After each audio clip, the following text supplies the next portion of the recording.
Now that you have a good foundation and some more in-depth knowledge about the importance of primitive reflexes and how they work and how their integration is so important for your child's development and behavior, let's get the ball rolling and test your child. If you haven't downloaded and printed the course workbook, go ahead and do that now. I'm going to go over the primitive reflex record sheet. I want to walk you through some tips on the testing process and how to get the best and most accurate response from your child. There are two good times to do the testing exercises with your child. The first one is when they're at their best. They're fresh, well fed, they're well rested. Go through as many of them as you think they're okay doing.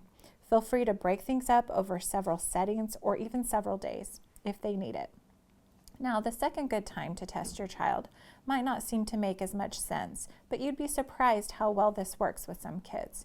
Test your child when they need a pick-me-up, a break, or just something fresh to do to break up the monotony of things, but only if it won't throw off their groove or their routine. You know your child best.